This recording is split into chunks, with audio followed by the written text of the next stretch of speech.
morning, everyone. Bonjour. For a year since the first major flight we organized to bring Canadians home from overseas. When we were coordinating emergency repatriations last winter, our priority was doing whatever it took to keep people safe. And from that moment right through to today, that continues to be what we're focused on. From border measures to vaccines to rapid testing to the wage subsidy, we're using every tool in the toolbox to get us all through this crisis. Let me start with some news on border measures. As of February 15th, when you return to Canada through a land border, you'll need to show a 72-hour PCR test, just like for air travel. Dès lundi prochain, le 15 février, lorsque vous revenez au Canada par les frontières terrestres, vous devrez fournir un résultat de test négatif remontant à un maximum de 72 heures, comme pour le retour par avion pour les voyageurs non essentiels. Today, I also have some news to share on vaccines. This week, tens of thousands of Pfizer vaccine doses will be delivered to Canada. This is good news for so many people who will be getting their dose. We know we all want to feel that relief of getting vaccinated, of watching our loved ones get vaccinated. We're all eager to know when it's going to be our turn. Well, I can tell you we are still very much on track for tens of millions of doses into the spring, and for everyone who wants to be vaccinated by September. Moving forward in the coming weeks and months, we're going to get even more doses, even faster, so we can all move through this together. Next week marks the start of a major ramp-up in vaccine shipments. Starting on the 15th, we're expecting hundreds of thousands more doses each week, and that's just from Pfizer.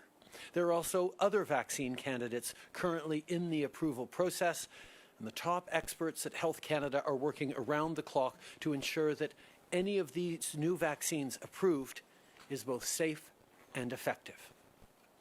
On a déjà administré plus d'1 million de doses de vaccins contre la COVID-19 au Canada. Ces doses vitales ont été administrées à vos parents dans un établissement de soins de longue durée, à votre amie qui est infirmière ou à votre voisin qui est préposé au service de soutien à la personne. Et c'est seulement un début. On va poursuivre ces efforts jusqu'à ce que tous les Canadiens qui le souhaitent puissent se faire vacciner. Cette semaine, ce sont des dizaines de milliers de doses supplémentaires de Pfizer qui arrivent et plusieurs autres millions s'en viennent. En ce qui concerne les vaccins, les choses se déroulent comme prévu, malgré des délais temporaires. On va recevoir 20 millions de doses de Pfizer et de Moderna au cours du printemps. D'autres candidats vaccins sont en cours d'approbation. Les experts de Santé Canada travaillent très fort et vous pouvez être certain que tout vaccin approuvé sera sûr et sécuritaire. Je le confirme, vous et votre famille pourrez vous faire vacciner d'ici septembre. Mais même si tout se déroule comme prévu quant aux vaccins qui seront livrés aux Canadiens, on n'est pas encore sorti du bois. En gardant vos distances, en vous lavant les mains et en portant le masque, vous continuez à contribuer aux efforts contre la COVID-19. Il ne faut surtout pas lâcher. This morning, I also want to talk about where we are with testing. Rapid testing is key to keeping this virus under control, especially in schools, long-term care homes, and workplaces. Last Friday, this is something I spoke about with Dr. Janine McCready in Toronto. She and her team have spearheaded an innovative testing program at several schools, getting tests directly to communities that need it. In some neighborhoods, she told me that as many as 1 in 5 tests, that's 20%, come back positive. Clearly, there's real need for this testing. Her work shows that when people can get screened for COVID-19 and then get their results quickly, we can stop the spread. And this is true right across the country. Here in Ottawa, a recent program to test asymptomatic students and their families found several positive cases. Since they weren't showing any symptoms, without testing, these kids would have been in a busy classroom. But because of ramped-up testing, their families knew to isolate at home instead. Testing widely and often reduces transmission. That keeps cases down and it keeps people safe. Our government has sent 19.6 million rapid tests to the provinces and territories, with more on the way. We all want to see cases go down. We know that these tests can make a difference. Tests must be deployed. They can't be allowed to expire. And testing, like more contact tracing and vaccines, are going to be an essential part of the months forward as we get past this virus and this pandemic as quickly as possible. We all need to keep working together on all these different aspects to make sure we get through the summer in right form. En plus de parler de la nécessité d'utiliser les tests de dépistage lors de nos rencontres régulières avec les premiers ministres, on travaille maintenant avec le secteur privé pour déployer ces tests rapides dans les milieux de travail à l'échelle du pays.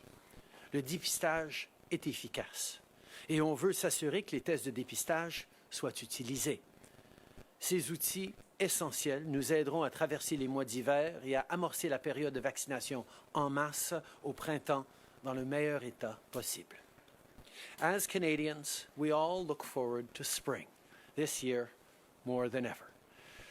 But I know we can all agree that there's one part of the season nobody likes: tax filing. Even so, it's important to file your taxes so you get things like the Canada Child Benefit, the Work From Home deduction, and the Climate Action Incentive. These benefits and credits can really help, especially after such a tough year. So that's what you should be able to focus on. Right now, I don't want you to have to worry about what you may owe in taxes. That's why we're providing 1 year without interest on certain 2020 tax debt, giving people more flexibility to repay amounts owing from last year. If you received federal emergency benefits, like the CERB, and you made up to $75,000 in taxable income, you will not have to pay interest on 2020 tax debt until April of next year. Our priority is ensuring that you and your family get through this pandemic and back on your feet. Cette dernière année a été assez difficile pour ceux qui ont perdu leur emploi ou ceux dont les heures ont été réduites. Que vous puissiez vous remettre sur pied sans que vous voyiez à vous soucier de l'impôt à payer. L'année dernière, plus de 8 millions de gens ont eu recours à la PCU pour payer leur loyer et mettre de la nourriture sur leur table. Je sais que certaines personnes ont souligné des renseignements imprécis concernant les exigences en matière de revenus nets et de revenus bruts pour qualifier pour la PCU. On veut clarifier la question.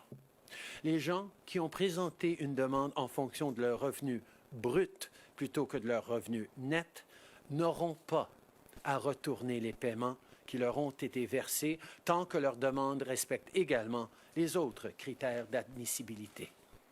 For people who accessed CERB based on their gross income instead of their net income, as long as you meet the other eligibility criteria, you will not have to return those CERB payments. When we rolled out CERB last March, it was because people needed help in the face of a global, once-in-a-generation crisis. Well, the pandemic isn't yet over, so neither is our support. If you need help while you look for work, the Canada Recovery Benefit and Enhanced EI are there for you. If you need to take time off to care for your family, look to the Canada Recovery Caregiver Benefit. If you need to stay home from work because you're sick, the Canada Recovery Sickness Benefit is there to help. And if you need support on payroll for your employees or costs for your businesses, the wage subsidy and business loans are made for you. It's not easy to run a business from home or adapt to new public health rules. Yesterday, I spoke with Karen and Fahie. They're two young Black entrepreneurs who have big plans. Karen showed me her photography studio and talked about the great work she's doing supporting Black-owned businesses and products and her excitement about moving forward to a bricks-and-mortar storefront as we move through this pandemic. But right now, she's all online. And Faye talked to me about the costs of shipping coffee across the country and his excitement about building his business and also moving towards opening a coffee shop once we get through this pandemic as well. They all have big plans. And for all the young entrepreneurs across the country, all the entrepreneurs who are looking to go digital, to change their way of doing things, to grow through this pandemic and beyond, know that we are there to help you get through the hurdles and barriers in your way and create success, not just for you, but for employees, for community, and for our whole economy. We're here to support Canadian business owners, from training on e-commerce to targeted initiatives like the Black Entrepreneurship Program and the Women Entrepreneurship Strategy. Because no matter who you are, an entrepreneur, a worker, a parent, we've got your back. Cette pandémie n'est pas facile pour personne. En plus, l'hiver peut rendre tout ça encore plus difficile. Pendant le mois de février, parfois, on a l'impression que le printemps n'arrivera jamais. C'est normal si on ne se sent pas au sommet de notre forme. N'oubliez pas qu'il existe des ressources pour vous aider. Et d'ailleurs, ce jeudi, c'est la journée nationale du service 211 qui nous rappelle qu'on a tous accès à une ligne d'aide confidentielle et sans frais en composant le 211. Que vous ayez besoin d'un soutien en santé mentale ou de renseignements au sujet de services communautaires, n'hésitez pas à composer le numéro. Le service est offert 24 heures sur 24 dans 150 langues. Les agents à l'autre bout du fil vous aideront à trouver les bonnes ressources. Vous n'êtes pas seul. Alors, s'il vous plaît, demandez de l'aide et prenez soin de vous. Before I close, I'd like to take a moment to recognize a great public servant, Ian Shugart, the clerk of the Privy Council. Ian has been an extraordinary leader through this public health crisis. He's leading the public service in tremendous efforts and supports to get Canadians through this pandemic. And as he faces health challenges, I want him to know that we're all pulling for him. Merci beaucoup tout le monde. Thank you, Prime Minister. Starting with the phone today. Opératrice, une question, une sous-question. C'est à vous. Thank you. The first question, Althea Raj, HuffPost Canada. Your line is open. Good morning, Prime Minister. Your government has responded to federal whistleblowers who broke the law by leaking information to the public about what was happening in places such as Rideau Hall and in some long-term care homes.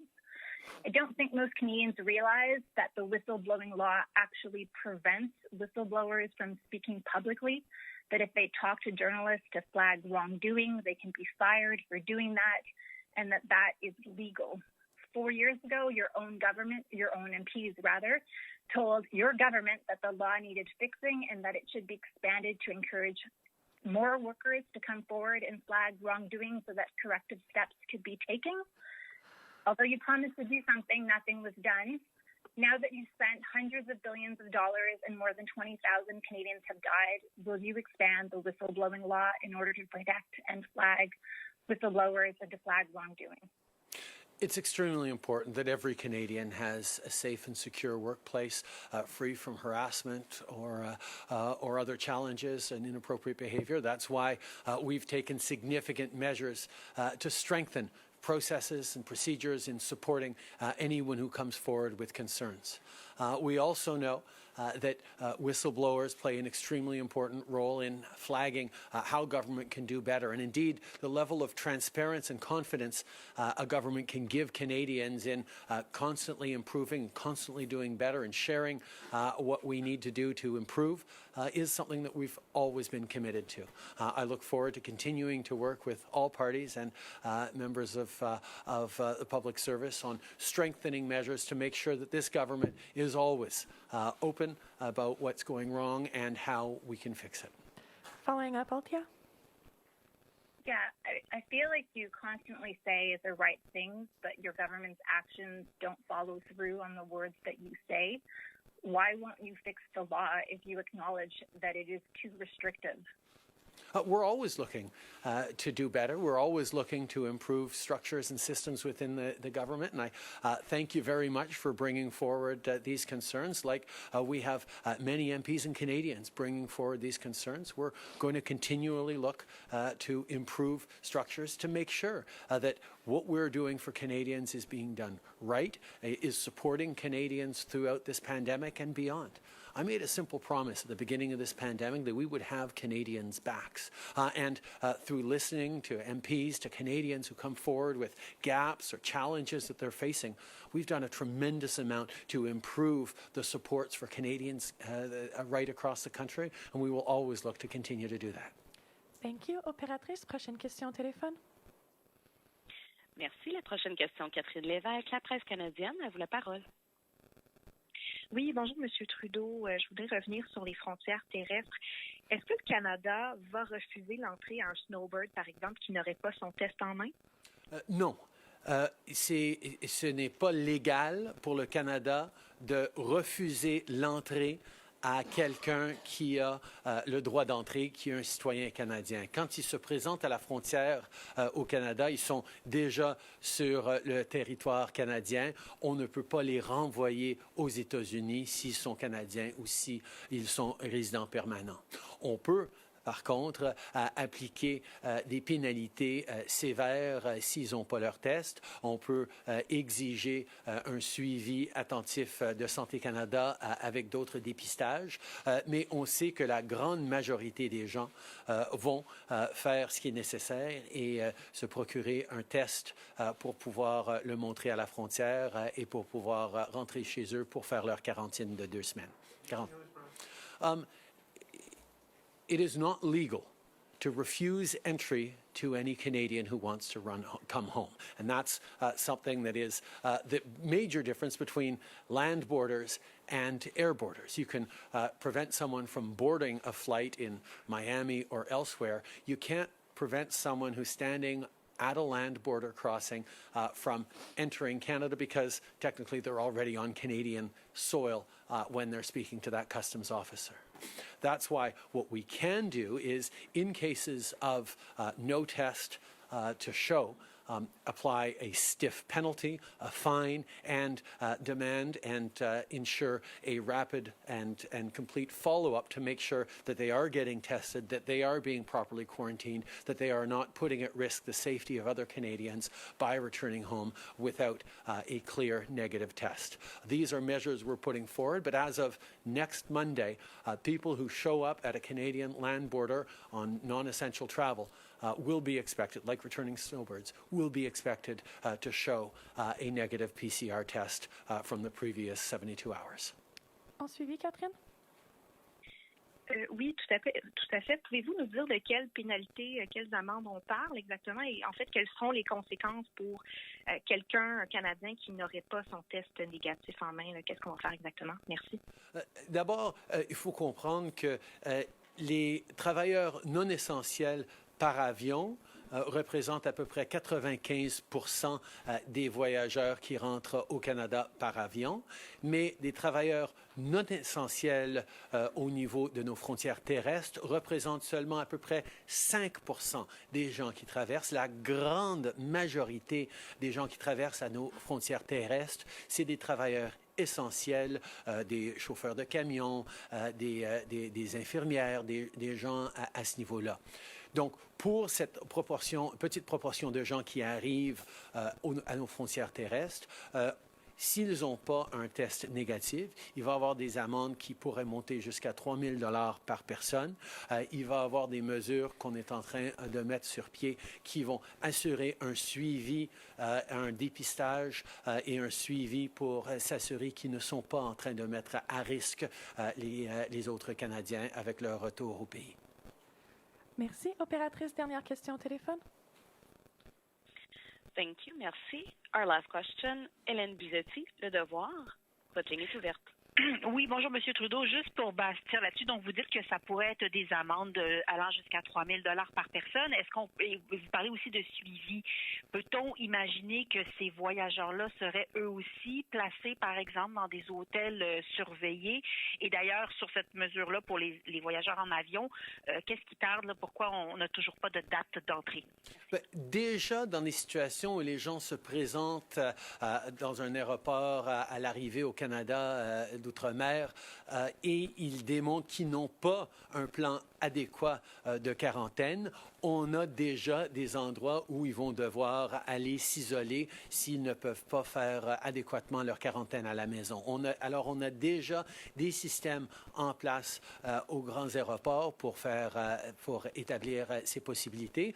On va évidemment travailler maintenant pour assurer ces mécanismes pour nos frontières terrestres. Évidemment, il y a plus de détails qu'on va annoncer sur les mesures qu'on va mettre en place, mais je voulais donner les gens un peu d'avertissement qu'à partir de lundi prochain, si vous rentrez au Canada par frontière terrestre, vous allez devoir démontrer un test négatif depuis 72 heures. Pour les autres mesures, y compris nos mesures aux aéroports, on va avoir des annonces à venir dans les jours à venir. On est en train de mettre en place toute la logistique pour s'assurer que les Canadiens soient bien protégés. Ensuite, Hélène? Oui, j'aimerais juste revenir sur cette question de la PCU, le fait qu'il n'y aura pas besoin de rembourser. Il y a plein de gens qui avaient dit que dès le départ, eux, ils n'ont pas appliqué pour obtenir la PCU parce qu'ils avaient compris les règles correctement. Leur revenu net était inférieur à la limite exigée. Qu'est-ce que vous dites à ces personnes qui vont sentir un traitement inéquitable et est-ce que ces personnes-là pourraient, par exemple, rétroactivement faire une demande pour obtenir le même traitement? Merci. Il ne va pas avoir de mesures rétroactives, mais on est là pour aider les gens qui ont fait une erreur à cause d'un manque de clarté des instructions. On ne va pas les obliger de rembourser et on a mis en place énormément de mesures pour aider bien des gens qui en avaient besoin, mais nos critères d'admissibilité ont été fixés au niveau où ils ont été pour des raisons. Good morning, Prime Minister. Mike Blanchfield, Canadian Press. I want to ask about, get some thoughts on vaccine nationalism from you, that concept. The U.S. has invoked its Emergency Defense Act. Europe is reportedly putting some strict controls over the export of certain vaccine ingredients. This obviously has implications for Canada and our supply. I mean, how can these actions not have a negative impact on the flow of vaccines to Canada? What can you say to Canadians who might be wondering about this? We worked very hard from the very beginning of this pandemic to secure a diverse portfolio of vaccines for Canadians because we knew there would be challenges. We saw challenges in the spring around PPE and the competition internationally for that, that we would be well advised to ensure both a diversity of origins and sources and types of potential vaccines, as well as sufficient doses to ensure that we would be able to cover all Canadians in various different configurations, depending on which companies landed effective vaccines first. Obviously, we continue to work with partners around the world. We understand the pressure that every government is feeling to vaccine as many of their citizens as quickly as possible. We're certainly working every single day and night, to make sure we're getting as many doses for Canadians as possible, and we'll continue to. And indeed, we're going to see millions of doses arriving in the coming weeks and tens of millions in the coming months. At the same time, we all know that we don't get through this pandemic anywhere until we get through it everywhere. It is a global pandemic, and that's why Canada, while at the same time as we are procuring vaccines for Canadians in a priority way, we are also participating fully in initiatives like COVAX and other international initiatives to ensure that we are supporting the developing world who need access to vaccines as well. Glenn McGregor, CTV News. Prime Minister, Toronto's top public health officer has said we're entering a new pandemic now because of the emergence in the province of variants from South Africa Brazil, and the UK. And yet the Premier is moving ahead with economic reopening, starting even this week. Asking you not as a Prime Minister, but as a resident of Ontario who sends his kids to school here, are you comfortable with that decision to begin reopening now when we're still facing all these variants and potentially a third wave? I think we're all worried about the arrival of new variants and the impact that that could have, even as we are working hard to get everyone vaccinated as quickly as possible. There are real questions about what the impacts these variants will have both on the spread of COVID-19 and on the impact of the vaccines. That's why while we work on vaccinating people as quickly as possible, we also need to add to that public health measures, which means restrictions in many cases, but also means things like contact tracing, means things like using the app and expanding it to use QR codes, moving forward on rapid testing very efficiently so that wherever we see outbreaks, we're able to isolate those and respond quickly. We're going to need to be extremely nimble as we move forward on a reality of new variants that's going to require all of us to continue working together, to continue working to get vaccines in as quickly as possible, but also making sure we're keeping up to date on the testing, the contact tracing, and everything each of us individually can do to keep ourselves and our loved ones safe. Steve Chase with the Globe and Mail. I have a question about the reporting we did about this company, which is operates the Visa Application Center for Canada in Beijing. It's actually owned by the Beijing Police, the Public Security Bureau. And now this Public Security Bureau, of course, has quite a reputation. It's been accused of torture by human rights critics. But more importantly, what will you do about this? Will you allow this to continue? And what would you tell Chinese nationals seeking to escape China about the safety of applying for a Canadian visa at a visa application center run by the Beijing Police? First of all, we take the security of all applicants and the privacy of all applicants extremely seriously. And when we contracted out with a global company that does visa services around the world, we ensure that it is able to keep Canadians and applicants' data private and secure. Indeed, when they further subcontract to local offices and local companies, that is something that we continue to demand. But in the case of this particular local office, I can tell you that a number of other countries also use this local company, including Great Britain and New Zealand, who are both our Five Eyes companies, Five Eyes allies. We of course, take these reports extremely seriously, and I've asked the ministers involved to follow up and ensure that we can guarantee the safety and integrity of our visa systems for all applicants. Hi, Prime Minister. Tom Perry, CBC. We've heard some reports out of Calgary about travelers being kept in quarantine hotels, not getting enough food, being denied medical access. I'm wondering what you think about that. Are you worried that these kind of reports feed into conspiracy theories about government internment camps, things like that? And also, how do you ensure Canadians, as you move to set up this 3-day quarantine, that they're not going to be essentially held in prison? Yeah. I think it's extremely important to make a clear distinction that these aren't detentions. These are medically based isolations. On the 3-day quarantine, for example, that is the average time for a PCR test to be returned. It's the expected amount of time in which a returning traveler might have to stay in the approved local airport hotel. But indeed, if it only takes 24 hours to get that PCR test back and it comes back negative, they are going to be free to go home and continue their quarantine as mandated at home. We are not detaining people. These are public health measures that are necessary to ensure that we are keeping Canadians safe, particularly given the arrival of new variants in Canada and extensively around the world. We need to do everything we need to keep people safe. We need to do that in a way that is respecting people's dignity and supporting them properly. And I can assure you that everyone is following up carefully to make sure that the conditions in which people have to do their quarantine or their testing are always adequate. En français, s'il vous plaît, Monsieur Trudeau. je pense que c'est important de comprendre que les mesures qu'on mis par rapport, par exemple, aux 3 jours d'attente pour les résultats d'un test, sont pas là par punition, c'est pas une détention, c'est une mesure de santé pour les isoler pendant qu'on reçoit l'information de leur test. Ça prend normalement autour de 3 jours pour recevoir ce test, mais s'ils reçoivent leurs résultats après une journée ou 2, ils seront évidemment libres de rentrer chez eux pour continuer leur confinement de façon rigoureuse et suivie.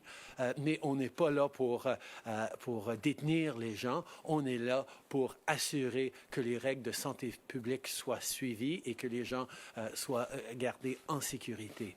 Par rapport au traitement, je peux vous assurer que Santé Canada, par l'Agence de santé publique du Canada, prend très au sérieux le besoin de respecter et de traiter avec dignité les gens qui sont dans ces endroits-là. Et nous allons toujours faire des suivis pour assurer que c'est bien le cas. Oui, bonjour, Laurence Martin, Radio-Canada. Par rapport à la PCU, vous dites que vous allez donner donc une amnistie pour que les gens aient plus de temps là, pour rembourser l'impôt qu'ils doivent. En même temps, vous l'avez répété souvent, c'est une prestation d'urgence qui était pour les gens dans le besoin. Est-ce que plutôt que de retarder ce remboursement, on ne serait pas mieux de l'annuler comme c'est pour des gens qui étaient dans le besoin? Bien, pour les gens qui sont les plus vulnérables, les plus dans le besoin, ils vont pas avoir énormément d'impôts à payer de toute façon. Mais la PCU n'était pas juste là pour les gens les plus vulnérables, les moins fortunés. Il y a énormément de gens qui ont accédé à la PCU qui vont avoir le moyen de payer des impôts dans les mois à venir, qui vont pouvoir faire leur part. Et nous, on a toujours un souci d'équité, de justesse pour tout le monde. Et si quelqu'un a la capacité de payer les impôts et est plus fortuné, mais a quand même utilisé la PCU, c'est tout à fait normal qu'il puisse payer de l'impôt là-dessus, comme les gens, par exemple, payent de l'impôt sur leur assurance-emploi. Can I ask you to repeat that in English, please?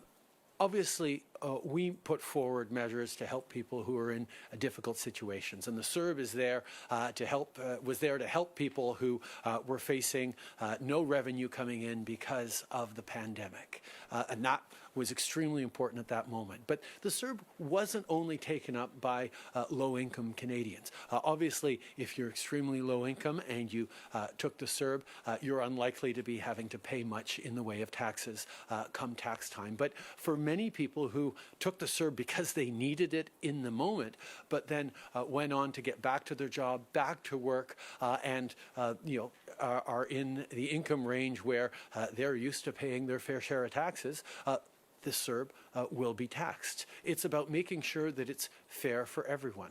We tax revenue, we tax income related to employment insurance, for example. The CERB is there as a income replacement measure. Some people will not have to pay taxes on it if their income is low enough.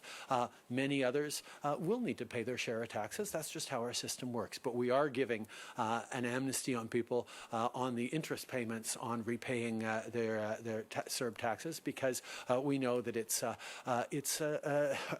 we're still going on in this pandemic, and it's a tough time for everyone, and we want to be able to support people as best we can.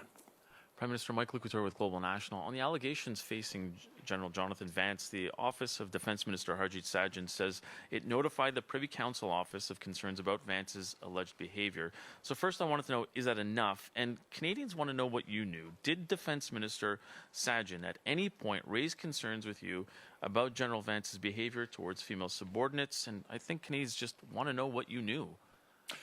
First of all, Canadians know that everyone, whether they're in the armed forces or working for the Canadian government or in any workplace across the country, deserves to be in a safe workplace free from harassment or in unacceptable actions. That is something that we take very, very seriously as a government, which is why we've brought in strengthened processes over the past number of years and have absolutely no tolerance for these sorts of behaviors. We have brought in place procedures that need to be followed and needed to be followed in these cases. And we are very pleased that there is going to be a review going on to ensure ensure that every step of the way the right processes were followed. That's something that will be looked at right now, but I can assure you that we've always taken these very seriously and ensured that those proper steps are followed.